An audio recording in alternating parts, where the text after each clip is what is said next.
Welcome back to the Fanspeak Network and another Degen Power Hour. That means we're going to be covering it all. DFS, Underdog Battle Royale, and of course, TNF, best bets, parlays, all the good stuff in just 1 minute. And the opening today is in honor of our fun week 5, big up 15.63 units, I think, Steve. So let's celebrate. Hey, from the get-go, dominate. Don't give him a chance. Set the tempo early, baby. Set the tempo early, baby. Set it early.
That's right. It was a great week 5, Steve. We were 9-2 on our individual bets that we sent our Substack subs.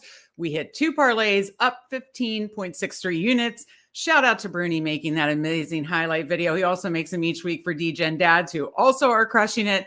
That just means that you guys should be obviously make sure you're subscribed to the channel. If you're not, we are putting out content here on the channel for DFS, Underdog Battle Royale, and bets every single weekday. A lot of weekdays, a lot of days, multiple shows per day.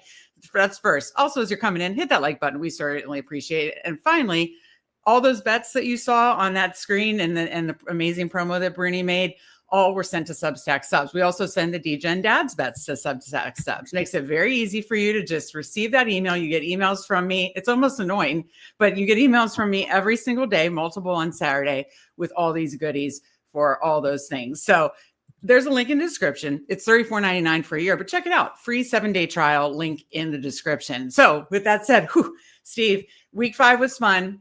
Now, week 6 starts tonight. How are we going to start hot? How are you feeling? Well, we're going to start with our guy, Cam Scadaboo, that's for sure. But no, tonight is definitely an interesting game. You have the Eagles going to the Giants, right? And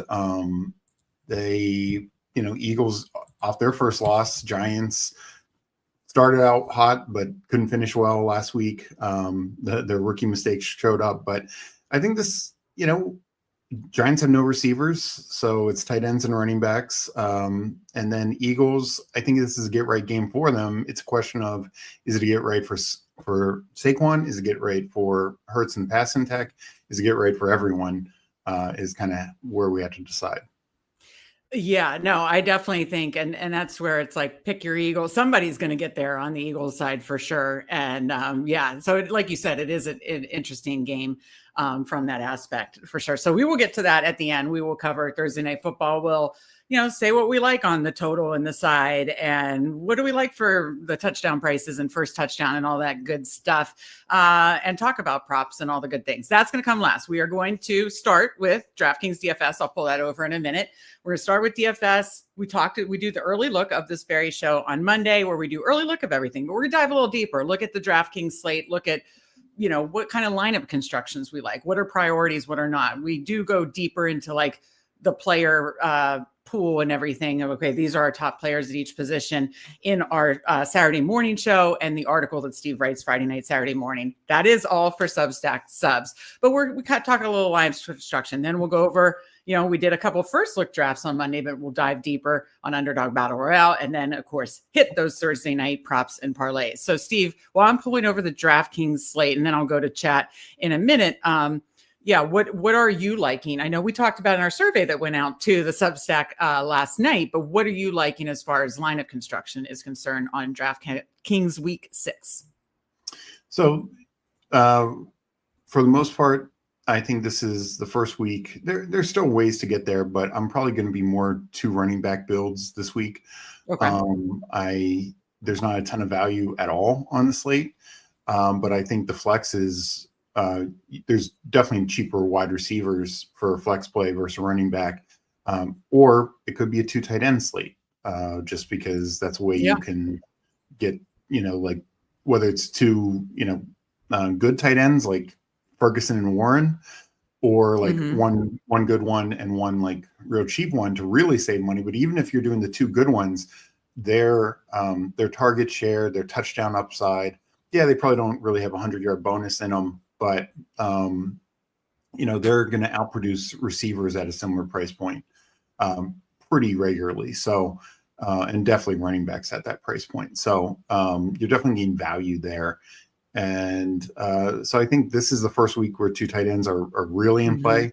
And like I said, quarterback, it's with no real elites on the slate. Lamar is going to be out. It's just kind of a more of the higher tier, because these are the high passing volume offenses like Dak, like Baker, Herbert, etc. Stafford, definitely, especially Stafford double stacks. That's an expensive build though, so you need to save money somewhere. So I do want some high end running backs, some mid tier running backs, but I think definitely looking at 2 tight end for sure as a possibility, or more likely 4 receivers in those kind of builds. Just you have to save money somewhere. Yeah, no, it is. This is the first week where pricing feels really, really tight. I mean, there's been other weeks where you're like, oh, how do I get all, but you could really do a more stars and scrubs. You could find more value. This is the first week where you're going to have to make a concession on a guy that you would like in every lineup, whether it's Puka or JT or CMC or Jacobs, or the list goes on and on. And so this is the first one where it's like, you got to hit and I remember these, throughout us playing DFS for 12 years now. Plus, it's like, you got to hit the right stars, and then you also have to hit the right scrubs or mid-price guys. So I think this is tough. I personally, and I put this in the survey, and I think this is helpful, is I personally, my brain is doing better compartmentalizing it on 1 p.m. and 4 p.m. And I know it's split more like 7-3. It's not like 6-4 or whatever. So 7 games on the early slate at 1 p.m., 3 games on the 4 p.m. slate. And one of those games is really gross, by the way. The Titans Raiders. Yeah, Titans Raiders. Thank you. But my brain is just compartmentalizing better. Everything from the defense to the stack to the savings to these are the spends up priorities.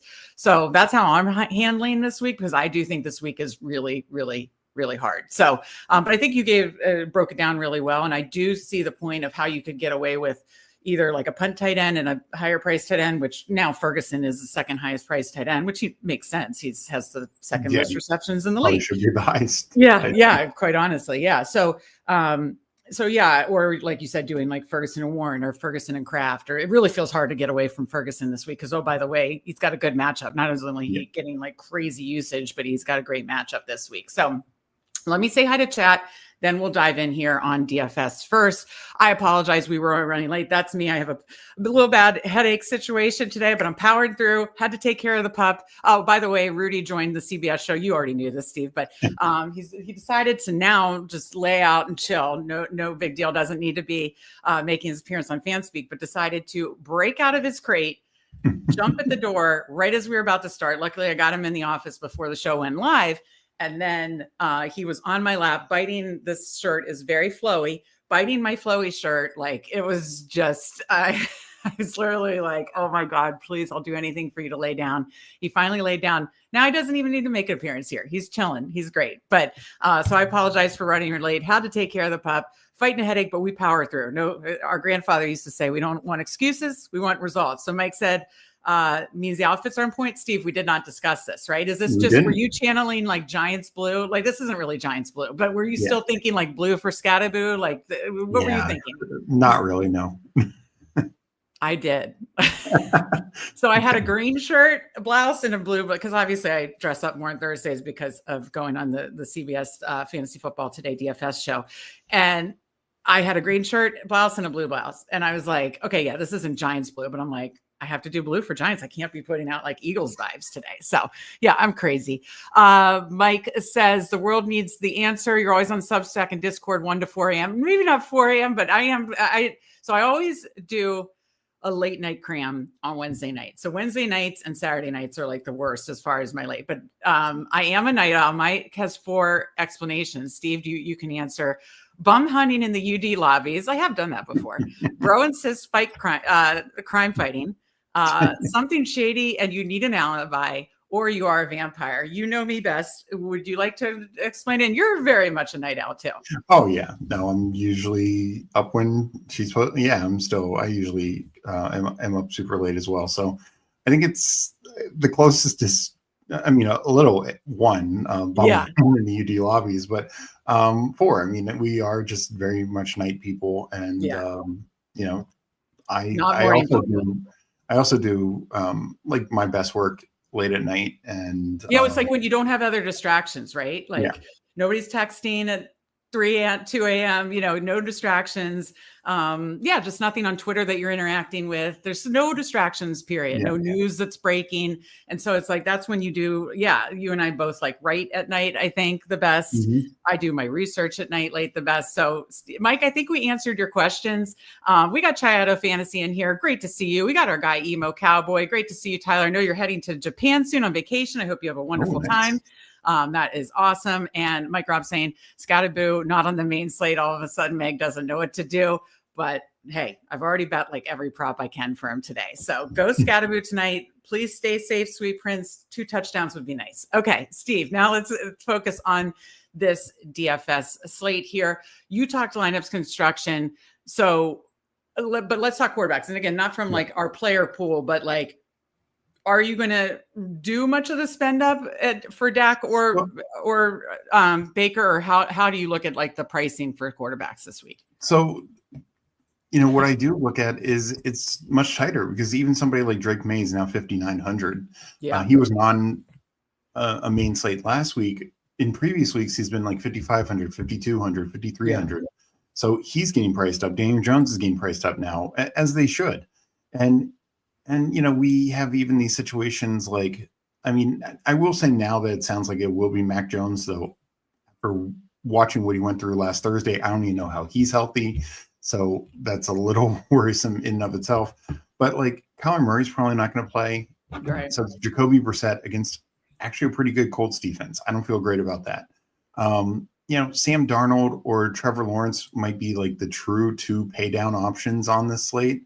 Yeah. But they need the right game script for it to work. And it could happen. Them going against each other. I kind of like the, I realized this when I was talking earlier today.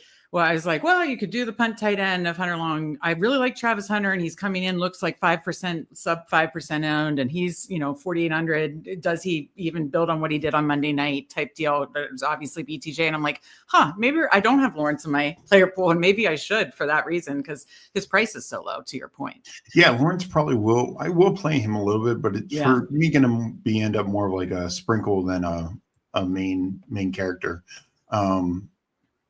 So, same with like Bryce Young. Bryce Young, we honestly have seen basically every quarterback get there against the Cowboys. I believe every quarterback's gotten at least 24 fantasy points. So that is something to say.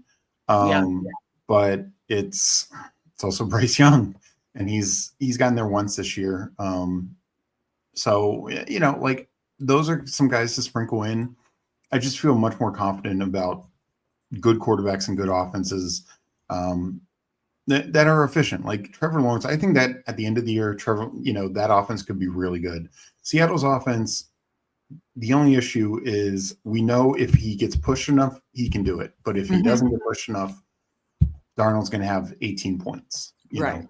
Yeah. No, it was the fact that he, and I did not see that last week. I did a lot of things.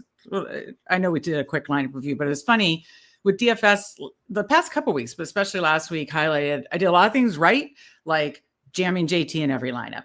Dak stacks, Dak was coming in lower on compared to other quarterbacks. Dak stacks. But I did a lot wrong by, kind of blowing off some of the backup running backs like Rachaad White and mainly, obviously, Rico Dowdle. So I'm trying to learn from that to decide, but it's this week is so hard. And the other big thing is I didn't have really much access to that game, and that game just was a massive shootout, and you had to have, ideally something. And yeah, that was just oversight by me. And I don't want to do the same thing this week. Could it be? I mean, I really respect the Jaguars defense, and then the Seahawks defense is like beaten up, and that's why I do think the Lawrence side. So maybe, doing a Lawrence lineup, stacking it up with a value piece, Hunter low owned, or however you want to do it, and then doing like one run back with like JSN or something does make sense. So yeah, I do need to keep like learning from my process mistakes and stuff like that. Yeah. And I mean, what I'll say, and this is just a pro Seattle's offense and Buccaneers offense, is through 20 minutes, about 25 minutes of that game last week, it was 6-0 Bucks. Yeah. Then Seattle fumbled. And from then on, so the last 35 minutes, 67 points were scored. Wow. Just those offenses just started pushing each other back and forth. And it took Sam Darnold hitting a Buccaneers player helmet to end the game, essentially, because otherwise it could have gone to overtime and, just really kept going. Yeah. And so, I think the thing is you and I like different price, but like we like the Dak, and we talked about this in our early look and during the Monday Night Power Hour, we like the Dak Baker pay up. We're fine with those mid-price options like a Drake May. There's obviously various other ways you can go. We like some lower options like, maybe a Mac Jones or Trevor Lawrence or something like that. I don't know. The guy I do the CBS show with is doing some Flacco, and it's like, I don't think I'll get there because I'm not doing enough lines, but I get it, especially if you wanted to say 4 p.m. only. I'm going to do Flacco, Chase, and jam everything I want, basically. I mean, you couldn't jam everything. I don't know that you could get like Chase, CMC, Jacobs. There's so much still on the 4 p.m. slate, but I don't know. Maybe I'd get there, but I don't know that I don't know that I'm playing enough lineups to get there. So yeah, we like different price points at quarterback, but how do we see the other line of construction? First of all, good to see you, Gail. I wear my sunglasses at night was a great comment, and feels like true. But Mike's basically summed it up here. There's all these payoff options, and you have to get it right. And you can probably only do a max of, and maybe that's where we can play around here with line of construction, because this is what this show is about. Again, check out the Friday night or Saturday morning show, and Steve's article by Saturday morning of like, here's our player pool of each position. But this is kind of the thing. You have to nail the pay up options, and the pay up probably the first two are what he said. You have to get it right of, am I starting with Puka or McCaffrey, and go from there. And then you could probably do a max of what between, I would consider 3 massive pay up running back options in CMC, JT, Jacobs, and then Puka being the biggest pay up receiver option, but you also have JSN. And then if you wanted to double stack with Puka, or if you'd rather just do Devontae for less, there's definitely some pay up options that I'm interested in. Buka, another one. That's why I think he's going to come in lower owned.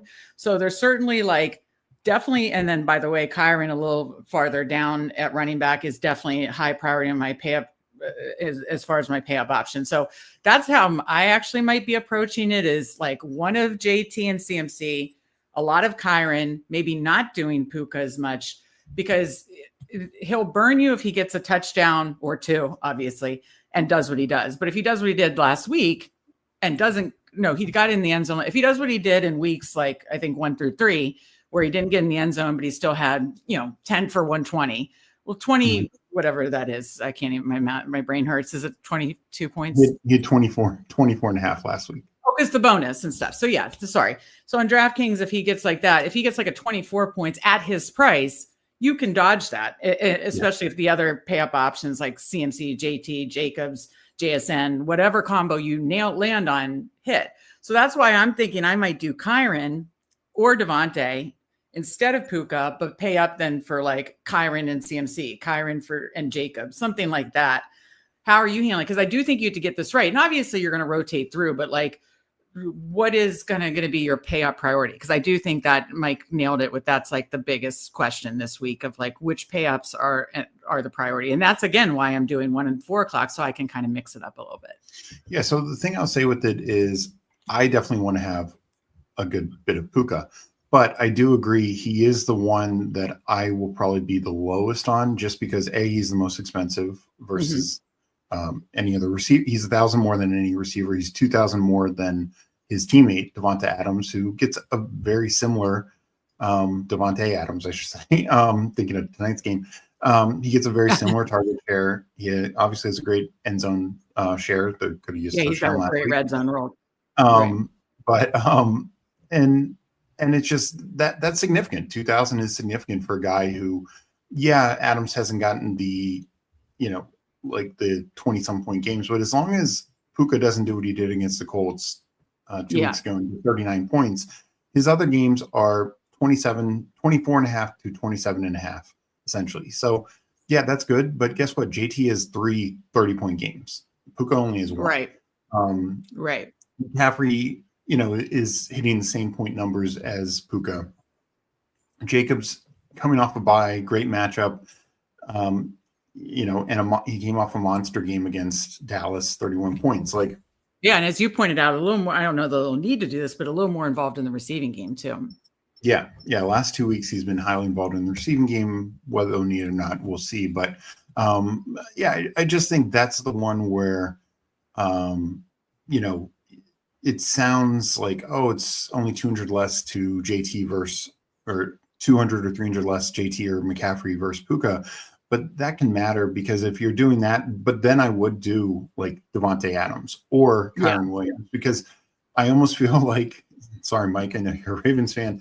Yeah. You need a Rams. I know that's kind of how I'm playing it. To Mike's point, it's like, I do think this is a big question, Puka or McCaffrey, but it's like, if you aren't doing McCaffrey, I do think it is like min 1 Rams, right? Like, I do feel like I don't feel comfortable with any lineup where I completely fade the Rams. That feels very uncomfortable to me. So I don't think I may get to multiple, but if you wanted to do a Stafford double stack, I totally see it. Though, shout out to Rich Rebar. I watch his pick six every week on Roto Grinders, and he made a great point. Like, the past 2 weeks, Stafford has been pushed. What in this game, we don't see him being pushed. Again, earmuffs, Mike, but we don't see him being pushed. So does he still have that like 4 touchdown game in him if he's not pushed? I can see a path to no. But like Devontae Adams could still get there. Like, what was his line? Was a week 2 when he had like 26 points? If he got 25.6 on the not pushed against Tennessee, right? 33-19. This could be a very similar situation. 6 for 106 and a touchdown. If he gets that even at a slightly higher price, what's 800 more, 700 more than 800 more than he was week 2, then that's great. You're like, okay, but if Stafford does what he did that week, which I think was maybe only, I don't know, 2 passing touchdowns or something, that's not going to work. Or that's probably not going to work. And you're probably definitely not going to want like a Stafford double stack. So that's where I see, like, I'm either going to play Puka or it's going to be min 1 of Devontae Adams or Kyren Williams. So I see, because Devontae Adams 6.7 and Kyren is 6.3. So a lot more comfortable to then be able, okay, I can do CMC too, or maybe 2 other higher price ones if I did like Kyren, CMC, and I'm just making it up, whether it was JSN or 2 other expensive running backs. I do think that makes sense. Good point by Kicks here. What's the weather in Baltimore going to be like? I live here and I didn't realize this. Just pulled up Roto Grinders. Speaking of Roto Grinders, and shout out to them and Kevin Roth, the weather stuff. And I do love the Pick Six show with Rich Rebar. It says yellow orange right now. It has both the highest possible has both the highest winds on the week and the best chance for rain. If we trust models on to this far out on specifics, we'll be dealing with steadily and soaking to light. Okay, I cannot read. My headache is, sorry. Let me focus here. We'll be dealing with steady and eventually soaking light, moderate to moderate rain. Winds around 15, gusts to 25, occasionally 30. Wind and rain is a bump down to the passing attack. So so shout out to Kicks. I had no idea about this. I am going to follow this.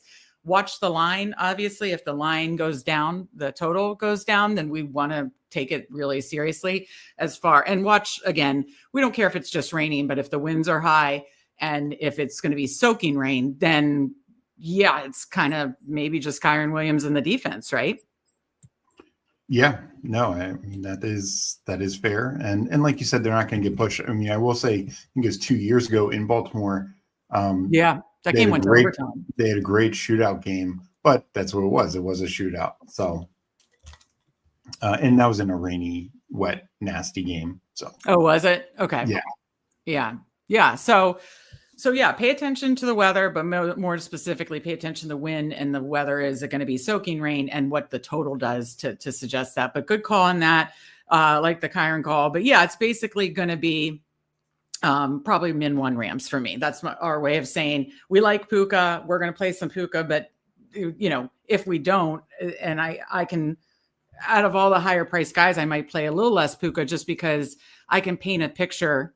They always say in DFS, you got to tell a story. I can paint a picture where Puka doesn't get there, but one of Devontae or Kyron do, and you can like play it that way, or the Rams defense, which is obviously expensive. We got Binking in here.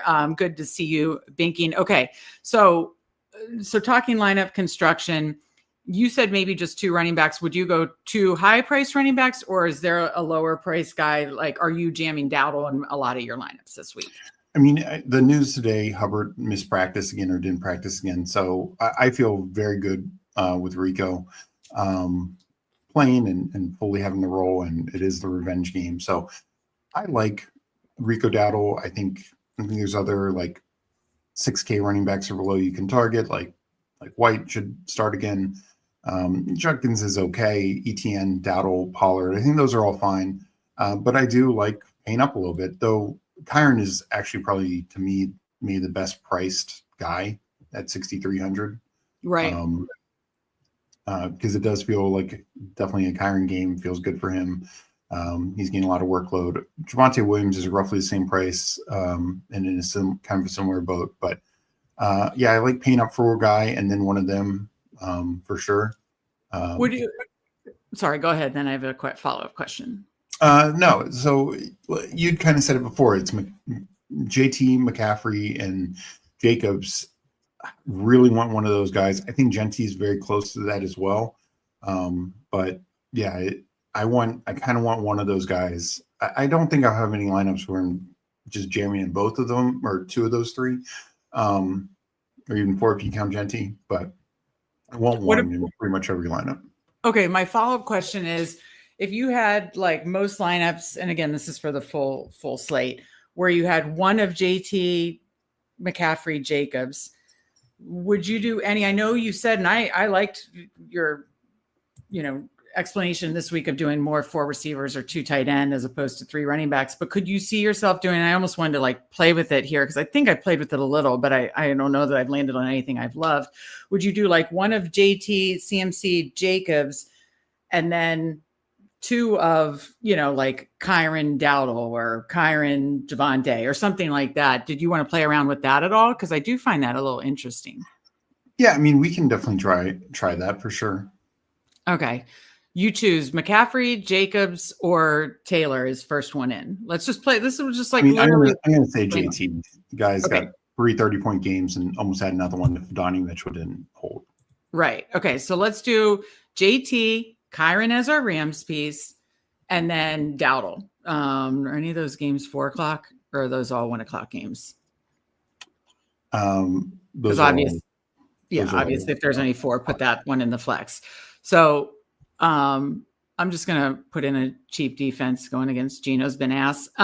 So I put those 3 running backs in. High price, one of JT, CMC, Jacobs. We put JT, 1 Ram, Kyron, Dowdle in that revenge game matchup, very well priced at 5,800. You put in a cheap defense, 5,400 without any quarterback tight end stack. So what quarterback stack do you want to play with first? And then we can just play it with a couple different lineup constructions here from here. Let's go Dak. I mean, so start Dak Ferguson, and then we'll see if we can afford. Let's do Dak Ferg. Okay, so Dak Ferguson, you're at a flat 5,000, which is very reasonable for 3 receivers. I mean, yeah, you'd have to dodge a lot of the top end, obviously, but it's definitely reasonable. Where would you go from there? Because if you put Pickens in with the double stack, you're down to 4,200. And there's honestly, One 4,200 receiver I like in downs, but I don't know that I like two. So what are you thinking? Yeah. So I'm Pickens is not a priority for me this week. He's in my pool, and I'm definitely he's in my pool, but he's stacks, not near the priority just but because you don't have to force it. Yeah. You don't have to force it. And Carolina's corners are okay. They've actually been very susceptible to tight end. I mean, Ferg is. Yeah, he's in a great matchup. Yeah. Yeah, I think that I said that today. Like, I'll definitely would probably start with Dak Ferguson, but I do want some Dak double stacks with Pickens. So, anyways, in this one we won't, and that's where we can kind of pivot around here in a second. But what receivers, like two examples, would you start with to fill out with essentially low over 5,000 left? Yeah, my priority, if you want to do like a star and scrub type thing, it would be probably Mbuka. Because no Mike Evans, Chris Godwin might be out, so it feels really good for Mbuka. So what would be your scrub receiver? Would it be if Godwin was out, like double, then that would lead me more to Godwin, so I do think in terms of like truly like sub 4K receivers, which is kind of the range you'd have to start at. And yes, if Godwin's out, I think you could make a call on Sterling Shepard or even Tez Johnson, but probably Sterling Shepard.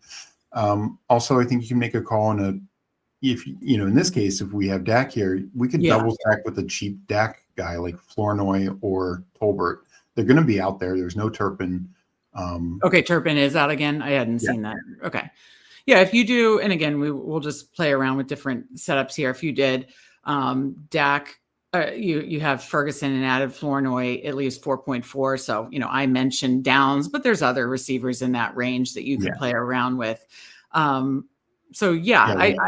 Pierce should be back this week. So Oh yeah. And he's in that range too at 4.4. So there is stuff there for sure. You could also like just like throwing in different like lineup constructions with kind of this shell. 1 second. I just wanted to see something. You could also do like kind of three in that range, like a Diggs, and then maybe someone like a little lower. Like, I don't know if you did like, I don't know that I'd do Downs and JT in the same lineup, but if I had like, say you did, I'm just mixing around because this is just like basically lineup construction talk. Cause again, we'll do the player pool show on Saturday morning, but where is Jacobs is 7-3. So, you do something like that where you do like Jacobs and then you could do like a cheaper receiver. We talked about, I know Coolers was in here talking about on Monday, like definitely likes Josh Downs as like a pay down receiver. One of the 4K receivers, and I like Travis Hunter a lot too as a contrarian play, but he's higher. He's at like 4.8. But you do something like this. You keep that like Dak Ferguson stack. You're bringing it back with Dowdle, and then you still have like one of those high price running backs you pay for. This time Jacobs. Still have the Kyron Rams play, Diggs, Downs, and then you're left with 6,300. I mean, these are just another shells and examples without it. I mean, you could get Brian Thomas, you could get Waddle, you could get Ted if you wanted to really stack up that game.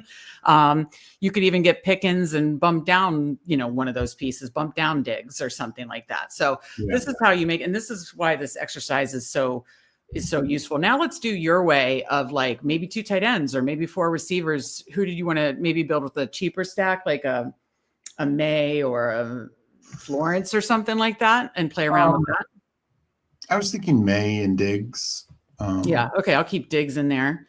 Let me take out the rest here. So we'll start with Drake May, 5,900, Diggs, 5,800. You could do Hunter Henry, but you don't need to force it. With something like that, I mean, I just left the cheap defense.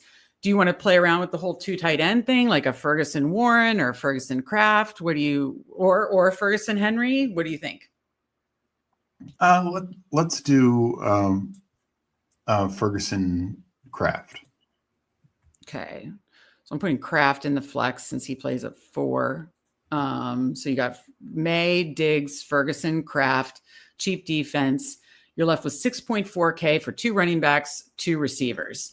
In this case, that would be like, for me, it would be probably like one of those high price running backs. Again, one of like JT, McCaffrey, Jacobs, and then one of like Kyron, Genty, or Rico Dowdle, same situation. So I'll let you pick which two, maybe one high price and one like a mid price there. What are you thinking? Well, we did Kraft, so I was going to say Jacobs, but yeah, let's do McCaffrey. You want to do the McCaffrey this time? Yeah. Okay, so McCaffrey and then Dow or Kyron. Let's stick with the whole you need a Rams this week. Okay. So I was going to say, and then we could pivot around and put Dow in and then maybe play with Devonta and say, Devontae. Yeah. So, okay. So now, we've got the May Diggs stack, 2 tight ends, cheap defense, CMC, 1 Ram, Kyron, and then you have 2 receiver spots, 5.6K, like you could do, really anything there. You could, do like a skinny stack with Tet McMillan. You're still left with 5,200. You could, what are some other receivers off the top of your head that you really like? And that you like one of the Chargers, like slot receivers, like Ladd or Keenan?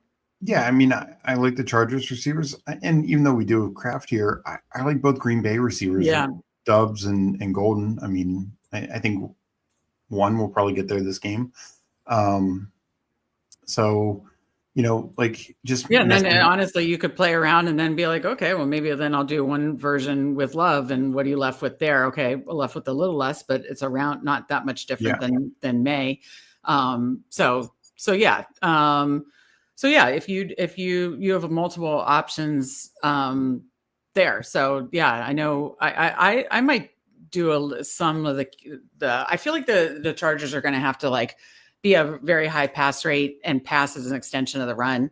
And so I like Ladd and Keenan and getting the ball out quick. So you do Keenan Allen, still have 5.6K. So May, McCaffrey, Kyron, Diggs stacked with May, Keenan Allen, Ferguson, Kraft, double tight end. And then, I don't like Olave, but like you could do Shaheed and bump up Keenan Allen, something. If you want to do a run back, you don't have to do a run back. There's plenty of other receivers I like there. Now, did you want to play with one, like kind of line of construction with 4 receivers? Yeah, I do think we should flip the build and do a more expensive defense because honestly, this week the Titans are kind of the only and that's not good because they're bad defense. Yeah, but they are kind of like the only cheap defense that feels even some way reasonable this week. So do you want to put like Rams or Steelers? Yeah, let's.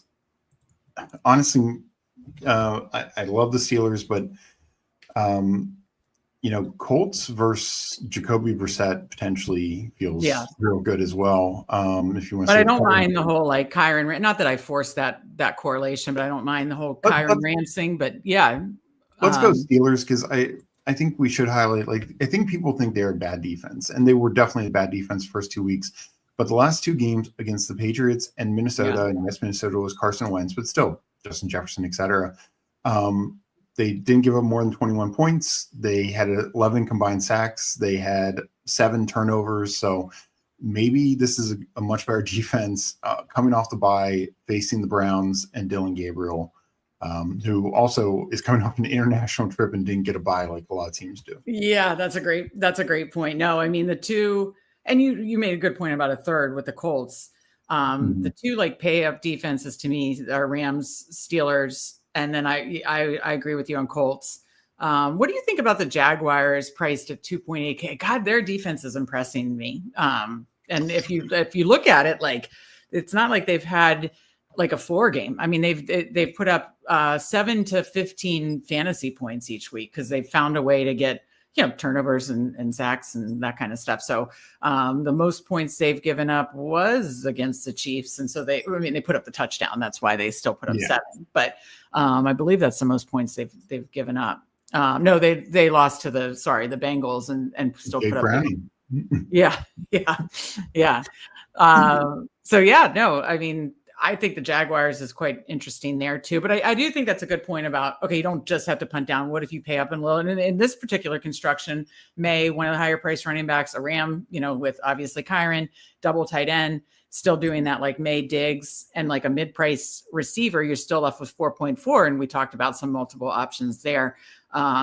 So yeah, I think, and you can play around with that. Any other shells you want to play around with here, Steve?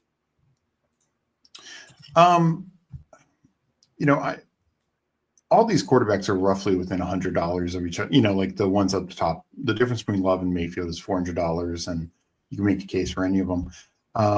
We could do a Rams double stack. That's very expensive though. So I just am curious what you have to do with that. Like if you take out Kyron, I'll leave one expensive running back in there. We could always change it. What on earth do you have to do? And then we should do one with like Devontae and not Kyron, and just like, can you get away with kind of feeling good about that? But if you did like Stafford, I have a high price running back, Puka, Devontae Adams. Right now we have, we have Ferguson, Kraft, Steelers, and we're negative. So like literally it's like, I think you'd have to really sacrifice, even if I went back to putting in the cheap defense, I think you're sacrificing. I can't do expensive running back. I can't do Ferguson. You're going to have to maybe do like, I just blanked on his name. Who is that punt tight end? Hunter Long. Yeah. Min price he does have 2 touchdowns on the year. So if you did like the Stafford double stack, McCaffrey or any one of those expensive running backs, Hunter Long, cheap defense, you still, for running back, receiver, and flex, only have 4.9K. I don't know that I'm going to do this. And it's scary to fade that, right? I mean. Oh, because here, and I know to your point about Stafford being pushed, but, Stroud wasn't pushed and he threw 4 touchdowns. Yeah. Mahomes threw 4 touchdowns, and sure, half the game Lamar was in there, but last two quarterbacks have thrown 4 touchdowns against this Ravens defense, and they're probably, they're thinner than when they played Mahomes. So yeah, it's not great. Yeah. Any other builds you want to do? Any with like another, like a 4 receiver, cheaper receiver, or anything else you want to play around with here? I do think one flip to build would be because I think most lineups will have, and most of mine will as well, have one of those elite running backs. If you kind of pay down at running back, and I don't mean like fully pay down, but like, Rico and White, and just those are your only 2 running backs, and put most of your money in the receiver position. I do think that's a little bit more unique. I don't think you'll see as many people, and it doesn't have to be Puka. You could still take a step down from that and do like JSN and Puka or something like that. Oh yeah, that's interesting. Do like Adams, but not Kyron or Puka. Yeah. So if you did, I started Rico, White, Rashad White, JSN, and Puka, Devontae Adams, Hunter Long. So there's a little correlation built in there. You're left with 5,900 for quarterback and flex. I mean, obviously you have one quarterback, obviously, whether you're doing Stafford or Baker or, Darnold or Lawrence, it's going to leave you different price points, but maybe in something like this, you could pay up for like, a Rams defense or Steelers defense. And then, like if you did Baker stacked with Mbuka, what does that leave you? 4.1K. Okay. That's a little tight in the chat, messing around with this. Different suggestions. We've got Coolers in here. Great to see you, Coolers. Josh Downs, welcome to the team. I think there does feel like there could be a lot of Josh Downs welcome for the team, and shout out to Coolers mentioning his price being the one that felt the most comfortable in the 4K, low 4Ks earlier in the week. Binking, shouting out Tutu. I don't think I'll get there, but if you said he did end up popping this week, it wouldn't stun me, I don't think I'm going to do a lot of Olave just because I don't see the ceiling. I'd rather pay down for Shaheed at lower ownership, and Olave's looks to be really chalky, but that's just me. That could be wrong because I've done plenty of like I said, I've done plenty right, plenty wrong, but in DFS, you can't be wrong too much. And I have made too many mistakes the last few weeks. So, what do you think? What do you think about something like this? Or again, you could do like, if you did like a cheaper quarterback, like a, excuse me, where is he? What price? Help me out here. Why can I not find Lawrence? He's 52. There he is. 51. Wow. Yeah. No, that's a bargain. Because if you did the 2 cheaper running backs, the like 3 higher price receivers, like, and then putting a fourth in the flex. You have JSN and Buka, Devontae Adams, Lawrence with Hunter Long. You could even do like a Hunter or BTJ or Travis Hunter in the flex, and then then bump Hunter Long up to like a, there's other cheap, like an Otten or a Fannin or a Michael Mayer if he's active, or bump. Then you could, in this situation, maybe you bump down the defense to like, something in the mid range or something like that. I probably wouldn't do Jaguars like Onslaught in this one with JSN necessarily, but like, there's different things you can do. How much difference is the Colts? I guess they're not that much different. 3.9. You could do like a Jake Tonjes since you're not doing McCaffrey or something like that. I actually think Jake Tonjes, he's going to be, they're like Hunter Long is a tight end, but Jake Tonjes is a legitimate cheaper tight end, a sub 4K tight end. Yeah. No, but I think that this is just the whole point of this on Thursdays is just like messing around with different construction and builds to show, different things that we're thinking about and different things that can be possible with legitimate stacks and, pay up and spend down options that we're thinking about.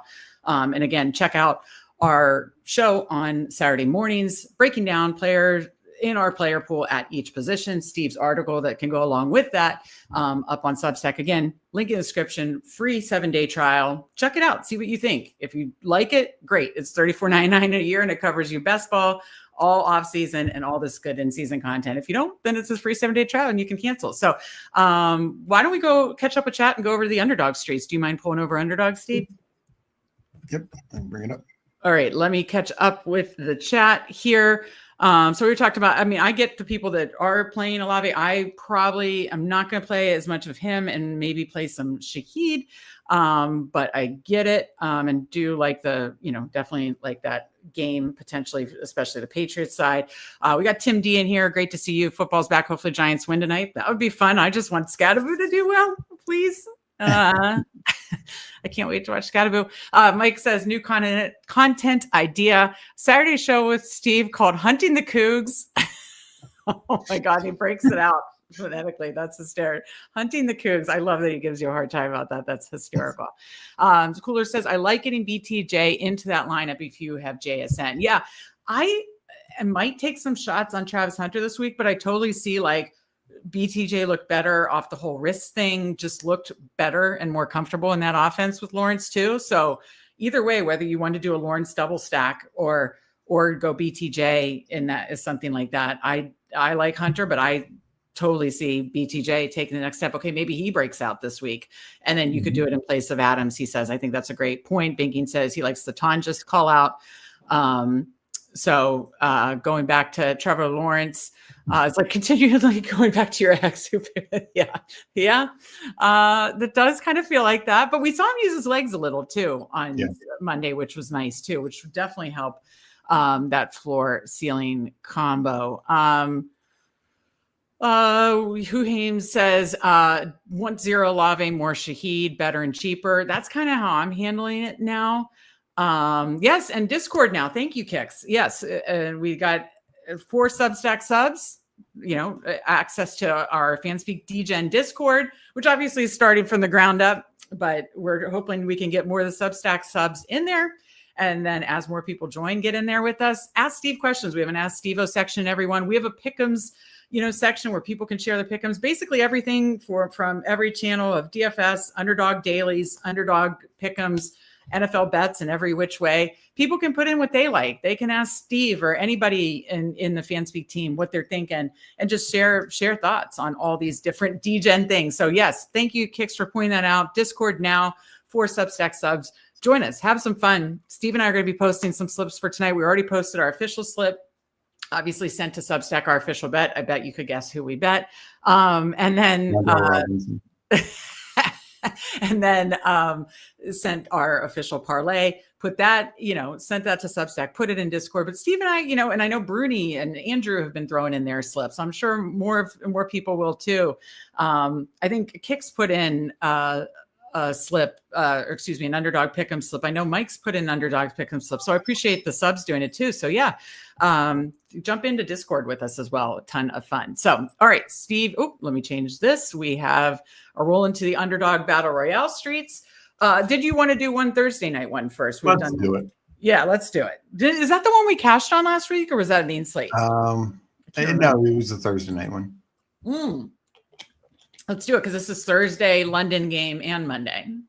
So if you want to join us. Well, no, it's Thursday, London game, Sunday night football. Yes. Thursday, London, Sunday night football, which is, that's a good one. Chiefs, Lions. Yeah. Yeah. All right. I will be entering in 5 seconds. Entering in 5, 4, 3, 2, 1. Enter. Oh, and somebody, I think Banking asked about FanDuel, and I didn't answer that question. And I need to check what Quorum's price is. You know, FanDuel, you're so touchdown hunting, so I don't know that I get there, but I could see Quorum getting work, right? Like if I just don't know, you know, I'm sure he's very, very cheap. I have to do like a number code to get into my FanDuel right now. So I won't do it right now, but so I don't think I'll get there is what I'm saying. But with that said, I do think this could be a game that Quorum gets some work, but I don't think I'll get there on FanDuel. Yeah. I mean, obviously like every running back that has ever played for the Houston Texans touched the ball last week. I mean, seriously, 5 different running backs got carries or got snaps. So yeah, I mean, Quorum will get some usage for sure, but I don't know, like even if he gets more than normal, I just don't know if he'll pay off to enough extent. So I kind of like Barkley. I've done 2 of these. And I did one Gibbs, one Barkley. I kind of like Barkley. What do you think? I do too. I think this is the get right Barkley game. Yeah. You know what I want to do next at the turn, even if it's early. No, I mean positional scarcity. The receiver gets a little thin here. Yeah. Probably Cortland Sutton, if he's still there, would be like a smash thing for me going against the Jets. But yeah, because I think on all these slates, tight end does not get scarce. Like there's way more than 4 tight ends that I feel comfortable playing, right? Yeah. And then honestly, quarterback doesn't get scarce. You could be left with like a choice of Nix or Dart, and I'm like, okay, that's fine. I mean, I want net, right? If you click the purple tab. Yeah, no, quarterback's actually fine this week. Yeah, like I mean, I don't like game. Nix and Fields both feel good. I mean, right. That's what I meant. Yeah, like that's what it was. I was left between Goff and Nix, and I think I did take Goff because both times I had like 2 Detroit pieces. One time it was like Gibbs and JMO, and one time it was I forget. But anyways, yeah, I feel like you have to get running back receiver first. Is kind of I feel like each of these primetime slates you have to see which positions are scarce and which aren't, and target that first. So that's my way of saying receiver, running back is my next priority. Okay, Sutton goes. Damn. Oh God, I know AJ Brown could break out. I don't. How do you want to handle this? I hate Worthy having the Q tag because he actually did have the most, even though he went off the field. We'll do Scatterboo first. Yeah, we could talk it through. Like Worthy had the most wide receiver snaps, even though he left the field a couple times. So, and isn't the Lions secondaries really beat up, right? Yeah, Terrion Arnold is going to miss some time. So, I mean, Worthy. I mean, Mahomes is. We're saying basically Saquon's going to have a big game. Sure, it could be Saquon and one of AJ Brown, Devonta Smith. I'd probably feel Worthy, but damn that him leaving and coming back, it does make me nervous. But now let's go Worthy because here's the thing: Mahomes is QB2 on the year so far. Yeah. So they're throwing, and some of it is Mahomes running more than he has. He has a couple rushing touchdowns. Well, because their run game's been so. Pacheco did look a little better the other night. Pacheco did look better, but Kareem Hunt got the 2 touchdowns. So tilting. Oh God, yeah. Okay, so we'll be up at 16-17. Yeah, I would say whatever receiver falls back, Devonta Smith or JMO would be fine with if one of those guys falls back, and then and then quarterback. So Yeah, I mean, I don't mind taking a shot at another Denver receiver because, Oh, you don't? Oh, okay. like, Jet secondary is bad. Yeah. Well, if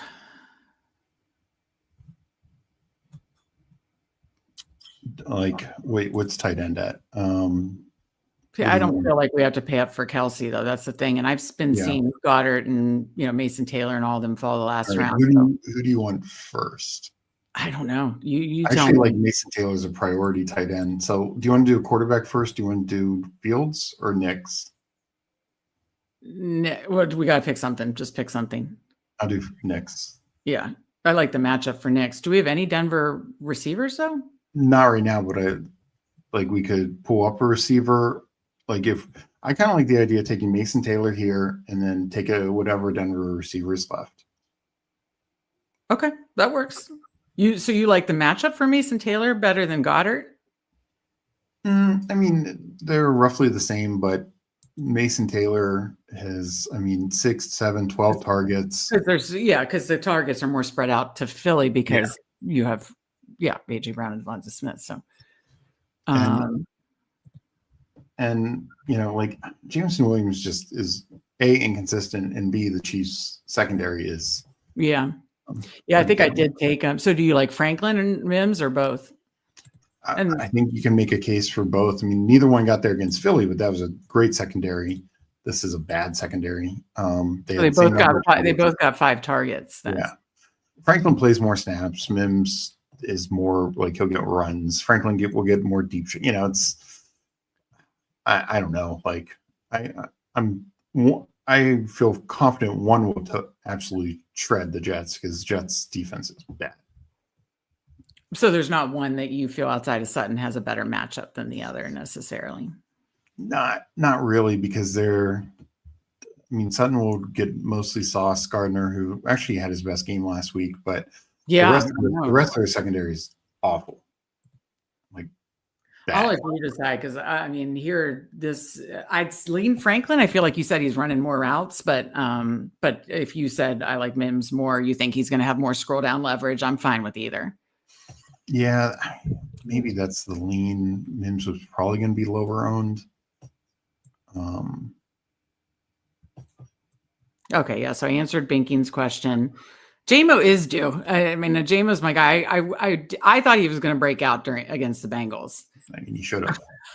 Mike says Meg is so anti Kelsey. It scares me to ask why. I just think that was hysterical. There's no crazy reason. It's just actually this makes me sound psychotic. I do get sick of people that have too much success. That's something to talk to my therapist about. All right, I'll go with Mims. I'm like, it's enough. So you're saying if Cam Scatterbo becomes rookie of the year and, is offensive player of the year 3 years in a row? Yeah, you're going to be I'm done with him. I don't know. Hey, listen, as far as exposure, if Cam Scatterbo was rookie of the year and then was a second round pick last year, I don't know. I don't know if I'd do it. I dumped Sam Laporta. I had 50% Sam Laporta 2023 when you said just what you did with Scatterbo. This guy's going to have a major role. He, whatever. You got me on him. I was obsessed with Laporta 2023, had 50%, was great. Didn't work out for me in the semifinals but I was only in lottos, BBM and puppy. So just didn't work out for me, but it worked out for me all season. My advance rates were awesome. He had that, what did he have? Two touchdowns, the quarterfinals, week 15 that year. 3. Yeah. It was 2 or 3 touchdowns, a massive game, week 15. And it was more my lineup my contest selection and what I think I do a lot better for sure. And then last year and even this year, but last year, especially when he flew up to the 3rd round, I was like, we're over. Oh my. Kix agrees with me. You don't like people who have too much success. You're like, I'm over it. Banking appreciates it. So there was an actual reason, but I'm just just retire, go in the sunset. You and your future wife have the most money in the world. Just go be gajillionaires. No, he's old. He's done. I also think when a player goes too far past their prime, you want to be like, I want to remember you. It's like seeing grandma in a nursing home. It's like, I want to remember you, like, crushing it. Like, just go. You looked like you were running through mud in the Super Bowl. That was like painful. Now, Vinking says you don't have to worry about Scattergood getting Rookie of the Year at Sambuca. It sure is looking like it's Sambuca. That is for sure. Yeah, that's pretty likely. That's a fair bet. Okay, you want to rip a Battle Royale or two, and then we'll get to Thursday night streets? All right, let's go to BR. I will enter in. I'm out here asking me the tough questions. I will be entering in 5 seconds. Battle Royale Week 6, and in 5, 4, 3, 2, 1, enter. Did it enter? I don't think it did. Okay. What is going on? Just hit. I don't know if it didn't come up to confirm. I don't think it entered. Nope. Why don't you enter on your phone? All right. Sometimes you just need to do the fun thing. No biggie. And just enter. If anybody wants to enter, they can get in with us. Yeah, give me a second. Just say when you're hitting enter. I don't think. And if someone was able to get in, we apologize. All right, I'm entering now.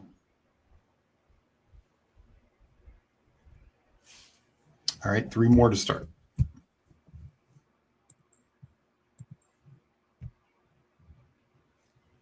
Is our link not working right now? What do you mean?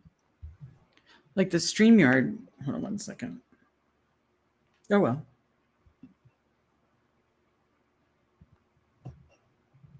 Yeah, it's only, now it jumped back up. The number was only showing what was on YouTube, not Twitter. Right. Oh, well. It is starting now. Unfortunately, I don't think anybody got in, but hope everyone is enjoying the BRs this week.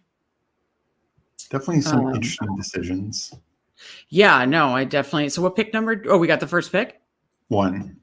Yeah. Now, you've been doing a lot of puka. Can we do non-puka?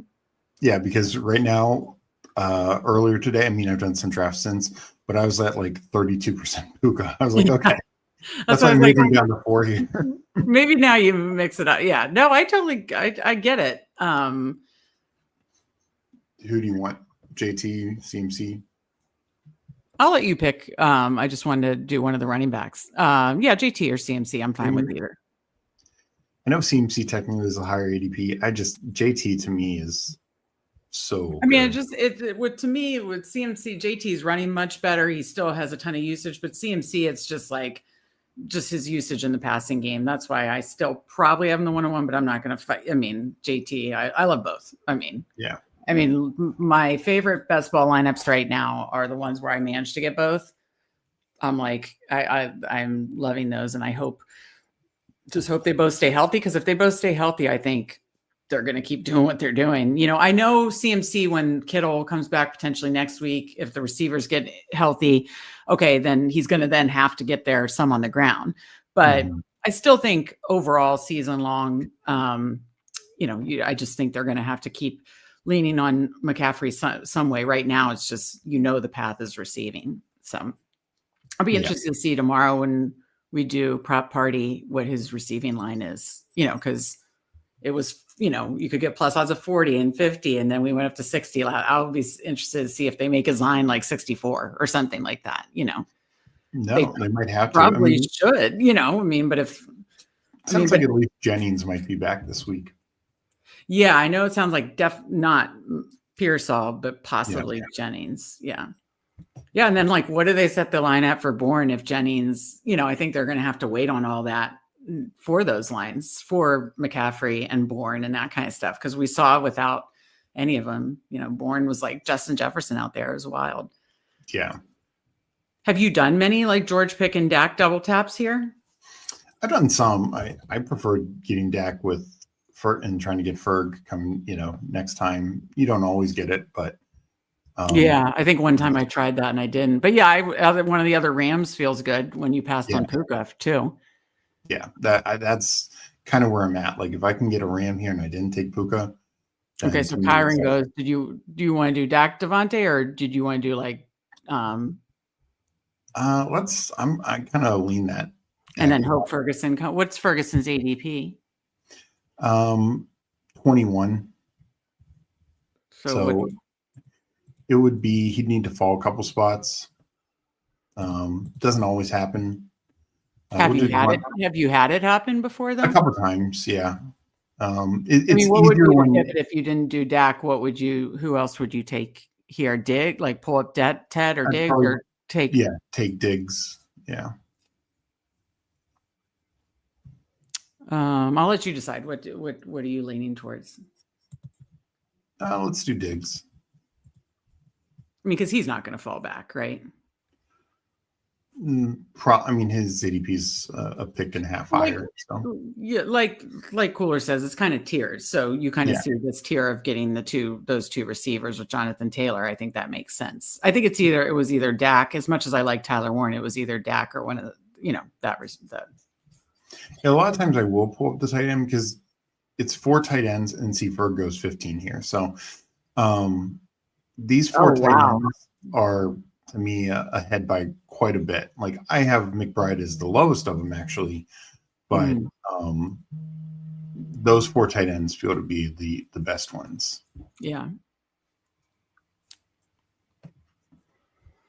So what numbers? 24, 25. So wow. So Dak hangs out there, but Ferguson's gone. Ferguson and Pickens are both gone. I assume are one of those people before us that they'll be able to stack. Yeah. The board really quick. Is there any way you can go to the board really quick?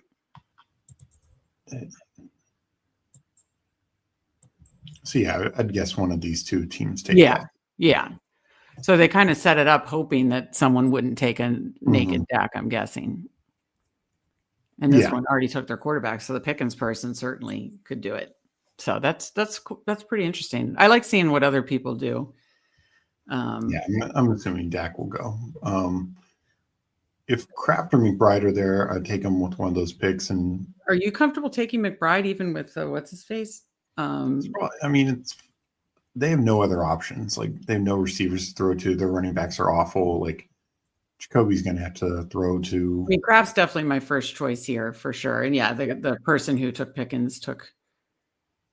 And then obviously if Rico's there, do you want to just do that and hope May falls back? Yeah, because we'd have May or Stafford. Yeah. Or Love even. So if we get Kraft.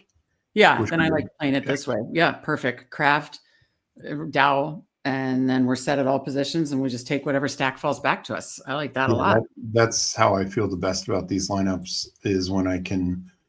I take Dak some early, but I like waiting on quarterback. And sometimes I'll take them in the 5th round. Like if I'm in the middle, I would probably take the quarterback, because you're probably not getting Kraft and Dowdle. But yeah. Huhaim says, what's the current word on Purdy? I thought it was looking pretty doubtful and most likely Mac Jones, right? Has there been any updates today? Because I haven't. I know a couple of hours ago, I can't remember who said it. Underdog said Mac Jones likely to start. So. Okay. But I can't remember which reporter said it. Gotcha.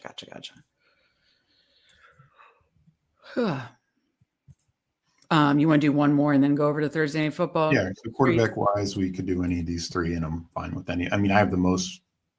I'm not sure.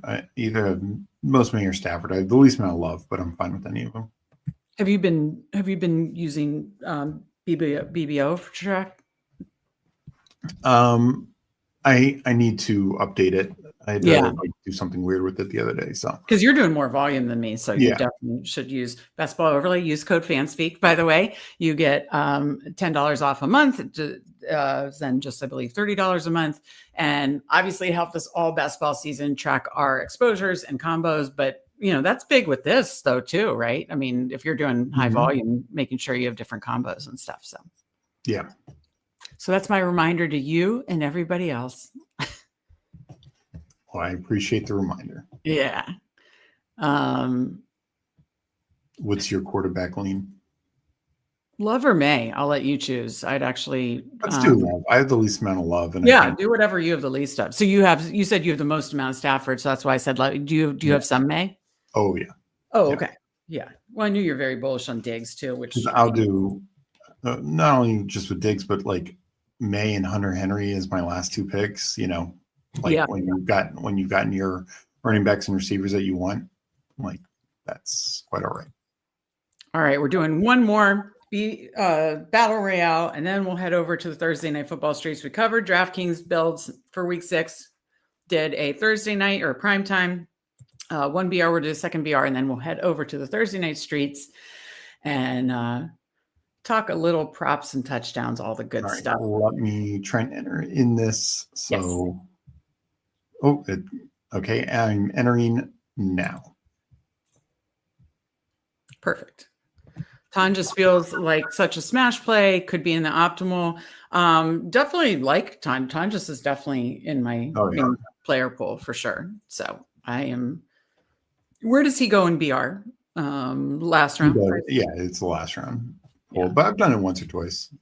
Yeah. So could you click the quarterback tab? Who are the tops? Like, what would be the scroll down quarterback options? So Dak, Baker, Love, Stafford. I need to do ADP. Oh, ADP. Thank you. Dak, Baker, Herbert. Those are the 6. Those are the 6. Okay. And then Daniel Jones. Darnold. So May and Stafford are in the 6, right? Yeah. Yeah. So probably of the ones that that is basically my quarterback pool this week. So who would be your, like, if you were to get cute at quarterback, scroll down, like who would you consider? Lawrence. I mean, I think, I think Lawrence, young, especially if you gotten Tet, you know. Yeah, God, he is hard to trust.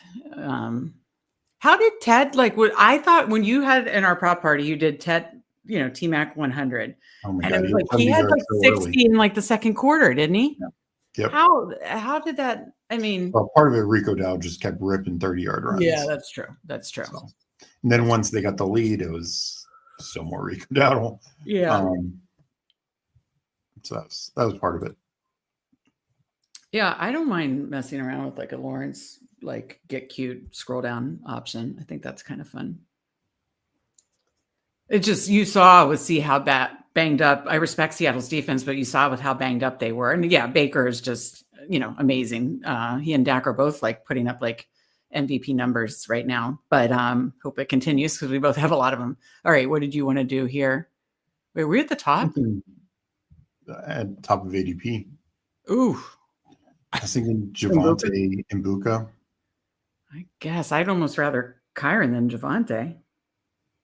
I mean, Can you do Mbuka first and we talk about it? Yeah, so my rankings, and I've done just because of where my percentages are, but that's roughly where I'm at. Like I do. After you do some volume, you change your rankings. So in case, in case I miss it, because usually I'm doing like 4 drafts at a time. Yeah, and I get Genty as a good matchup too, just the offensive line. I mean, my first choice would probably be Kyron, then Pickens, then Genty, but I'll do whatever you think. Let's do Kyron. Because we did Devontae on the last one. Yeah. Yeah, I mean, the Rams in every lineup feels like a good strategy. Yeah, no, it definitely does. Sorry, Mike, if you're still watching live. I know you're always in here and we appreciate you. But yeah, I hate the Ravens slander for you. It's just, God, it sucks when teams are just so decimated injury-wise. So an update on Purdy. He did not practice today. Yeah. No confirmed. Okay. So we'll be back up at 18-19. 18-19. Oh my God, this headache is killing me. I can't even. 18-19. So where do you typically look in that area? That is the Ferguson area, right? I mean, yeah, that's the tight end sweet spot.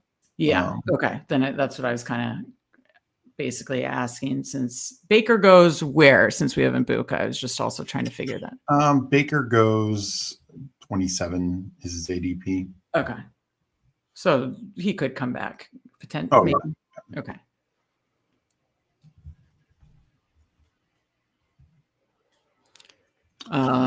Darnold, Banking mentions Darnold first scroll. Who Ames says, feel like I've heard the Rams in every lineup once before. Did you guys talk about that on your Tuesday data show?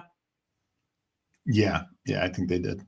Or No, you and no, I thought Huames and them talked about it last night. Oh, okay. Gotcha. But yeah, we definitely talked about how good the Rams are this week. Yeah, but no, shout out to Huhames channel, Stephen Huhames break down all the data from the prior week on every Tuesday at 3 p.m. Eastern, right, Steve? Mm-hmm. Yeah. So Ferguson made it to us. Okay. Now, let's wait.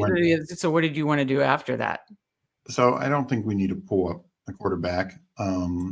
So we could do Judkins, Rico, or White would be a pull up, but would make sense. I would, I mean, that correlates. Receiver, we could probably wait and maybe get like a Brian Thomas or somebody. I'd say Ferguson Dowdle in that same game. What do you think? Yeah, no, that's probably my favorite. I mean, this feels good. One Ram, part of a Baker stack if we're able to get it. Ferguson Dowdle in that our favorite game stack. I mean, that's feeling nice. And then if we're able to get one of Baker or we can get so who would be the backup? Honestly, I guess if Baker got taken, you could like talk about like a Lawrence scroll down option. You could do a Lawrence BTJ or Lawrence Travis Hunter if you really wanted to scroll down. Well, the other thing would be Herbert and a Chargers receiver. Yeah. No, this is fun. Tet scoring this week finally. Hope so for our best ball shares. Yeah. That's frustrating too. I mean, he looks good. He looks the part, right? Oh, yeah. He's open so often. And some he's dropped a couple. Baker Bryce has missed him a couple times as well. It feels very close for a big game. So let's see if we get Baker back. It's hopefully with us having Mbuka. All right. If we don't, what did you want to do? You could do honestly. You could do any of these guys naked. Honestly, also you could do Love and get like Dubs or Golden. I would say Love or Dubs or Golden or Hunter in a scroll down, which that would kind of be two scroll downs, right? I mean, yeah. Is I know Hunter's got to still be. Is BTJ currently still there? Yep. Yeah. So I feel like win. Okay. I meant, when I meant any of them, I felt like Herbert's using his legs, Love spreads it out, BTJ. I mean, I kind of feel like Hunter, but hopefully we'll get May here, though they don't have a quarterback. Excuse me. They're making us sweat it out. They are. Down to the wire. Okay. Let's go big. Well, what receiver do you want? Oh. There's Ladd. There's a Green Bay receiver. I wouldn't do Metcalf. Actually, he's got a touchdown in every game but one, so I don't hate it. But it's just such a tough matchup in a game where they're probably going to be ahead by 1 million. Yeah, the only thing I'll say about him, but he's not a scroll down. If he was a scroll down, I'd like him a little bit more. Is he gets a touchdown almost every game, and Browns are almost like a pass funnel. Pittsburgh's not going to be able to run. And is Calvin Austin there? I'm not saying. So the real answer is Ladd. Austin's going to be out this week. Ladd, or I'm fine with Ladd or Dubs or Keenan Allen, whichever way you want to approach it, or Matthew Gold, whatever you want to do. Let's do Ladd. I like Ladd. I feel like they're going to have to pass as an extension of the run game. Yeah. Don't you? I mean, and I feel like I know QJ had a cute tag, but I feel like with the how battered their offensive line is, it's going to be harder for him to get the ball downfield. I feel like he's going to have to get the ball quick or take off and run. Yeah. So. No, and I mean, Ladd, he's actually running out of the slot more than Keenan Allen. Okay. Yeah. Then I like that. All right, let's answer a couple of these questions. Then we'll head over to the Thursday night streets. Again, we've covered DFS, lineup construction, did multiple underdog dailies. Now we're going to go over to TNF streets, but let's answer a couple questions first. Good to see you, Mr. Grapefruit. Hey, everyone, thoughts on 4 Eagle, 3 Theo Johnson, Daniel Bellinger, and showdown lineup? Oh, that's a good question. I think that actually makes sense as much as I love my Scattaboo. I don't hate it, especially if you're incorporating, I'm assuming for cost, you may have to incorporate like the Eagles kicker, Eagles defense. I don't mind that. Getting like Saquon Hurts, one receiving option and like a kicker or defense, and then punt Payne down there. I think that makes sense because I don't think the Giants are getting it to their receivers much against the Eagles secondary. And I think they're going to have to do what basically 49ers did. Obviously, Bourne was the biggest beneficiary, but they got McCaffrey had 80 plus receiving yards. Ton just had 40 plus receiving yards. I think they're going to have to get their tight ends going. What do you think, Steve? Yeah, no, I think it's fair. I haven't played around with it enough to see like what exactly what Eagles you can get. But yeah, you know, I think this could be a big, fairly strong Eagles win. So yeah, I think that's fair. Have you built any showdown lineups yet? I just have one like dummy in there that I'm going to tweak. You know, I did just a couple on each site, and I take a wild guess who my captain is. I know you're not going to believe it. Jahan Dotson. I just did it for, some Cam Scott captain lineups, but no, honest answer is Steven, I don't mind this. This makes sense. He says Nakobe Dean back for Eagles defense too. Makes sense. Huhaim says I'm debating on playing some Giants defense. I mean, the Eagles offense is, surprisingly, I could nothing. It's kind of like last week when everybody kind of wrote 49ers off. These divisional showdown matchups on a short week, kind of nothing surprises me, right? Appreciate your insight. Appreciate you. Good luck tonight. So I've done a couple of Giants defense just because they're so much cheaper. And Hurts, he like who says Hurts has been taking sacks. So and the offensive line has been banged up. The offensive, Barkley's not getting there on efficiency because they've been so banged up, right? Yeah, and Landon Dickerson's out. So, all right. And then I think I missed, I missed two other things. Then we'll go over to Thursday Night Football. Stafford with Tutu might hit big. If the Ravens can put up a fight, they might rest Puka and Adams. So, okay. Someone else mentioned Tutu earlier as well. Steve, question for you. How high are you on Judkins this week, Steve? Yeah. I like where we took Dowdle, like in terms of BRs, I think he's pretty good. In the earlier in the week, I said it's interesting. He might have a better equity at the 100-yard bonus than a touchdown. Obviously, a touchdown's worth double. So I probably like him. I think he's kind of priced, and his ADP is fair on both for either DK or his ADP for here.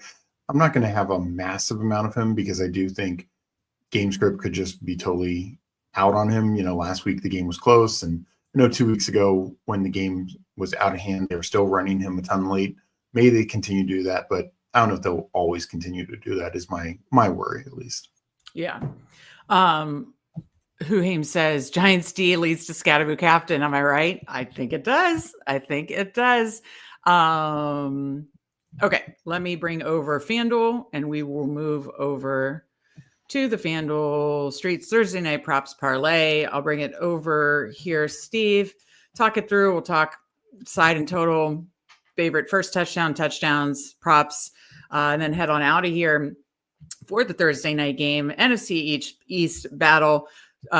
Spread is 7.5. Eagles are favored by 7.5. It is at MetLife. Obviously, Giants home game. 40.5 is the total, Steve. So as I'm bringing it over, what are you liking on the side and total? Again, this is more like then how that trickles down to like our bets or for people playing showdown. But what are you liking? Yeah, I think in terms of size, I do like the Eagles 7.5. I've seen both.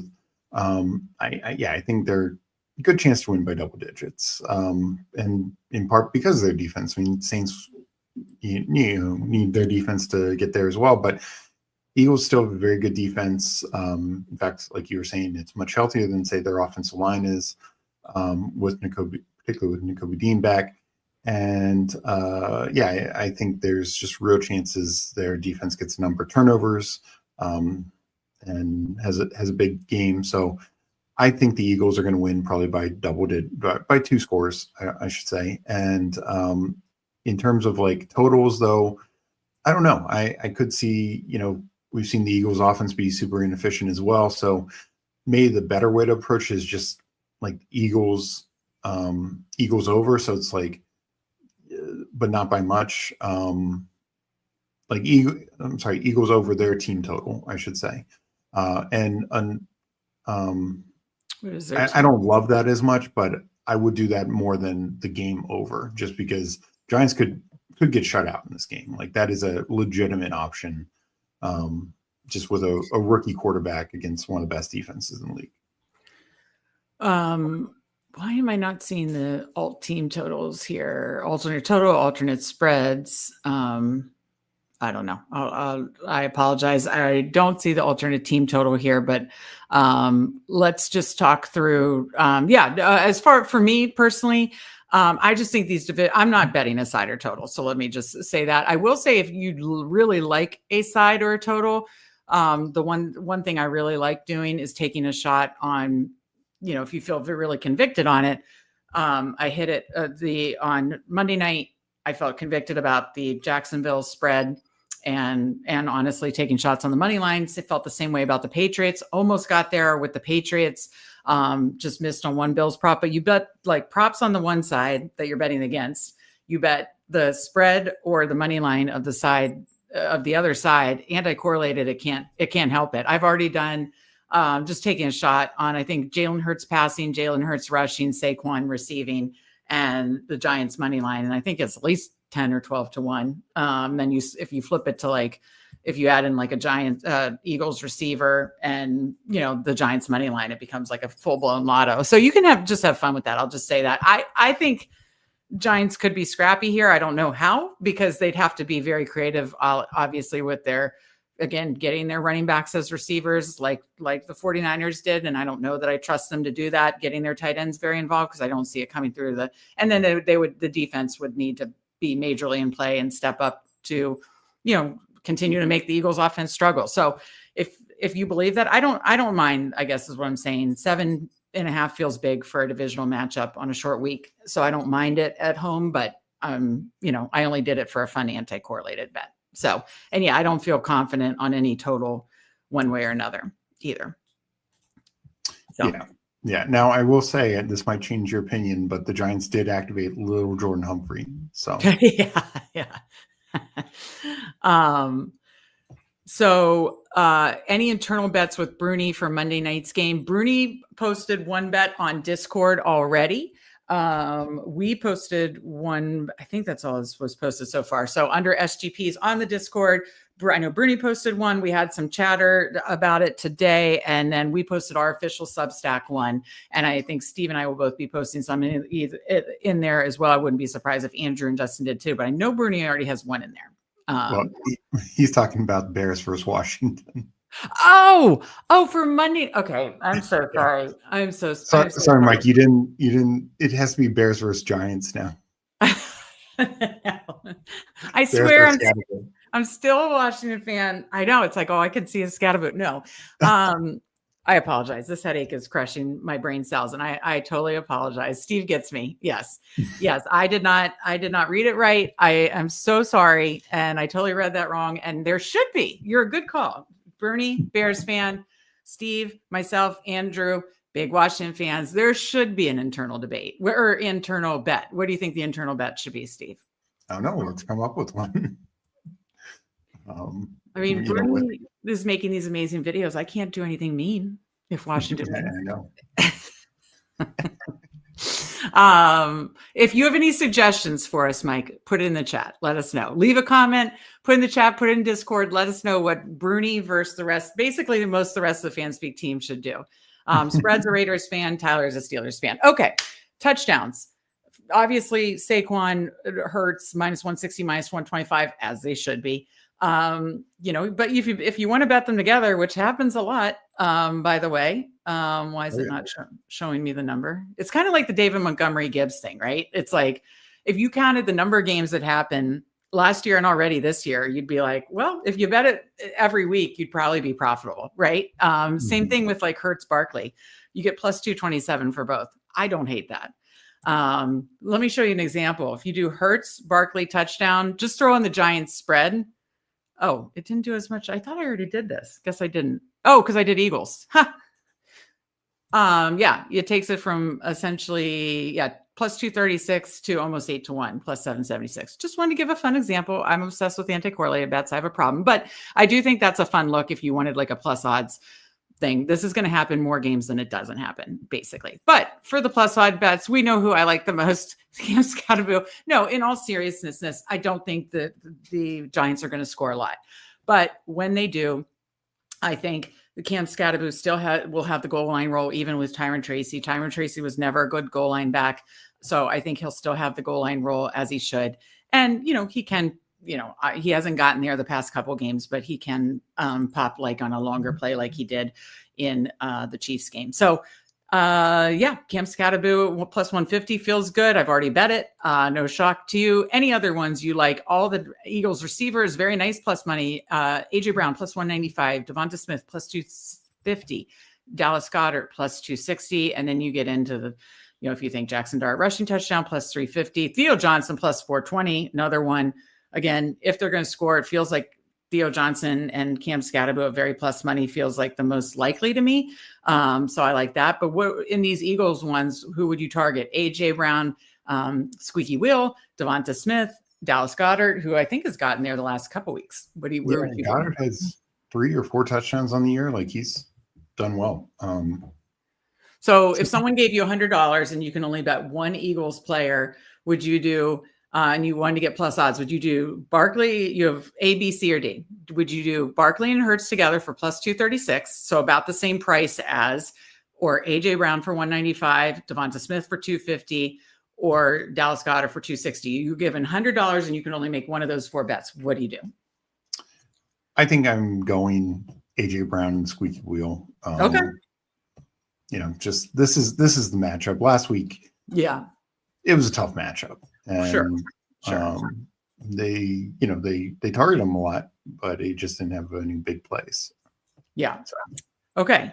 Anything else on just general touchdown price? Or do you agree with me that if you wanted to take a longer shot, 420 for Theo Johnson, who's done it 2 weeks in a row with Dart, makes sense? I think Theo Johnson is the best realistic long shot. I mean, there's some longer shots you could take. Sure. Bellinger's 9-1, including Bellinger. He's going to be out there more this week, I imagine. But I mean, I honestly like Bellinger better than Bo Collins, who I don't even know who that is. So, so let's talk first touchdowns and go to props to round it out here. We're down to like hour and a half till game time. Very exciting. So you got Saquon plus 360, Hurts plus 490. No surprise. Scottaboo's come down. I got him at plus 1,000. So 10-1.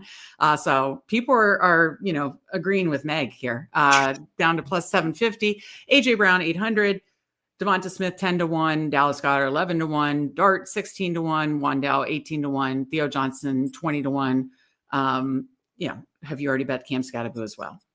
I have not. I would say, I said AJ Brown's most likely for this. I will say Devonta Smith just because he's a deep play guy. 10-1, yeah, that's nice. He could get it on first play of the game. Like we just saw Shaheed have an 86-yard touchdown. Like this Giants secondary is bad. And I think Goddard's had the first touchdown 2 weeks in a row, if I'm not mistaken. No, I think you're right on that. Yeah. So 11-1, I don't hate that. So again, my official play that I've already done is that, but I might sprinkle on Devonta Smith and Goddard because I think that makes sense. But I also might take a shot at Theo Johnson at 20-1 too. So, all right, we've talked touchdowns. Now let's talk props. The main one we talked about already sent out. I got it when it was honestly 15-1, and I need to start sending out the bets earlier for these island games when the numbers, think they're going to move. I had gotten it at minus 104. 15-1 is now minus 140 for 15 plus receiving yards. I do think the Giants are going to have to use both Scottaboo and Tracy, both, Theo Johnson and Bellinger in the receiving game to move the ball. I don't think they're going to move it effectively on the ground. Even our guy Scottaboo, I don't think they're going to be able to get it to the receivers against that very tough Eagles secondary. So Scottaboo 20 plus was our official bet that we've sent out. I also like Saquon Barkley receiving 20 plus receiving yards plus 106. I know you do as well, correct? Yeah. I mean, I know last week he got on like a long wheel route, but like he's pretty much gotten there all but I think he's gotten there 3 out of the 5 weeks or 4 out of the 5 weeks. So really good hit rate on that. And so I definitely like that. What else do you like in this game? Have you done anything with Theo Johnson receptions or receiving yards? What else do you like in this game? So overall, I actually like oddly enough. Who Hames says, I hear you're 15 and raise you 40. Who Hames, I already did some ladders on DraftKings. You were the one that told me about Rashad Smith. I got the ladder. That was so fun to have like a second quarter cash or whatever on Rashad Smith. And I did ladder. The crazy ladders didn't get there, but the first two did. I think I bet 15, 20, 25. I don't know. That was fun. Hit a parlay with Rashad Smith. That was fun. But I've already done a little ladder on DraftKings because you can go crazy. Have you done it crazy yet on DraftKings? I mean, you can go like to like I've done up to 40. Yeah. There it is. Steve, you can get like 12 to wait. No, isn't it like you can get like 34 to 1 for like 80 yards? Probably even higher. No, what I was saying is I actually like a number of players' receptions for this game just because yards could be tough to come by on the Giants side. And but I do think, Theo Johnson's going to get. Yeah, I think he's my favorite. 3.5 reception or 4+ receptions is now it got hit because again, we'll do a better job about getting these island games out earlier for the ones that we feel like could move against us. And Theo Johnson was, I think, -104 earlier, when lines first got released, and rightfully so got hit and is now -116. But I still like that. I think that's is still very fair value for Theo Johnson. Yeah, I think Bellinger is fine. I think Scadaboo's reception line is strong as well. He was plus money for 3. He's now -112. So again, things have moved, but probably correctly. Still get even money on Bellinger for 2. I like that. Yeah, that's not bad. And then for the Eagles side, honestly, because they've been inconsistent, I know, and the money's moved on it. And this is something I don't mind doing like 6 receptions on if you tier it up. For like AJ Brown, the 4.5 for Devonta Smith feels good because I do think they will get their targets, and honestly Saquon as well. Saquon's gotten his, I think, 4 out of 5 weeks as well. Yeah, that's even money too. Yeah. So I like those. I mean, Eagles are fairly condensed offense. Like it's these guys and a little Jahan Dotson, Goddard as well. And, with A.J. Brown, he's just been very inefficient, but he's gained the targets. He's getting, outside of week 1, he's gotten like 8 to 10 targets every single week. So if that's happening against the Giants, the idea that he wouldn't get 5 catches would be shocking. Yeah. No, that makes a ton of sense. So yeah, anything else you want to cover in this game? What dart rushing, we put that in our parlay. So I'll just mention the parlay. We've already sent it to Substack, put it in Discord. But it was basically Scadaboo 20, Saquon 20 receiving, Dart 40 rushing. Only need 80 yards there. I think it all makes sense. Yeah, I think I did sprinkle on Dart's 40. Let me see if it's still plus money. I believe it was the last time we checked, because I mean it's wild how low both the passing lines are. Okay, it was like plus 120 or something. It's now even money for Dart 40 rushing yards. So I was gonna say that actually, I mean, at the line or just slightly pushed, Jalen Hurts. I know it's been inconsistent, but this feels like the get right game. And the Giants secondary has gotten torn up. Are you talking about for passing or rushing? Passing. I don't think he'll have to run. Like he might get rushing touchdowns, but there will be the tush push, short yardage stuff. Yeah, it's gotten hit. This has gotten hit too, because I want to say this was like plus 108, plus 110 a day or so. Okay. So yeah, Jalen Hurts 200 plus is still minus. And on DraftKings, you can do like 210. Oh, nice. That's true. That's true. Good point. Yeah, well, I am feeling the headache. Have to get ready for a CBS chat, but this has been fun. What we're going to do here, Steve, is you and I are both going to put some of our lottos, because I have a risk-free that I haven't used yet, and I'll just tell you, how likely, what percent chance do you think this happens? I did Scattaboo and Saquon. Well, I've done 2 Scattaboo Saquon lottos. One, both 2 touchdowns. I forget what that was. And then one on DraftKings, I did 50 receiving yards for both. What do you think's more likely? Or neither? Honestly, I think the 2 touchdowns are very well in play. The 50 receiving yards might be harder for Barkley than Scattaboo. Yeah. Scattaboo is going to have to be used. Anything wild that I can put with Scattaboo receiving on DraftKings, especially since you can get nuts, because you can only go up to 25 on FanDuel for Scattaboo. They're smart. They're just smart. Yeah. They're not gonna. DraftKings is taking a risk. Hopefully, we make them pay. No, anything. Okay, so say I did Scattaboo 40 or Scattaboo 50. Anything wild, he got that I think he got 60 in the Chiefs game. Obviously very negative. And granted, that was with Russ, but he got a bunch of targets. He ended up with close to 30 receiving on Sunday against the Saints, correct? Oh yeah, I think it might have been over 30. But yeah. I mean, on the Giants side, I don't know if there's anyone I truly want to push too much. On the Eagles side, I think you can make a bet, but I think somebody gets there. Yeah. Whether Barkley has like this monster game, Devonta Brown, AJ Brown, one of them will probably have a game where it's like, AJ Brown 100 or Devonta 80, or, Barkley, 125 combined yards could be a way to take it, or a way to do it if you just want to push line is like 2 touchdowns from one of these guys. Obviously Barkley the lowest odds, but if you think AJ Brown really has a squeaky wheel and gets 2 touchdowns, then you could get some massive odds there. Yeah. So yeah, I already put in those 2 lottos with Scattaboo and Barkley, but yeah, Scattaboo has 6 receptions against the Chiefs for 61, 2, which killed me against the Chargers because I laddered him up with CMC. Talk about like laddering like just 2 people together. I laddered them both individually and then laddered them together, and CMC hit it. He had like 90 receiving yards that game. The game that they played, was that the game they lost to the Jaguars, I believe. And then, but Dart just kept taking off and running, did not check it down at all, only 2 for 11. But then he did check it down, 7 targets, 6 receptions for 45.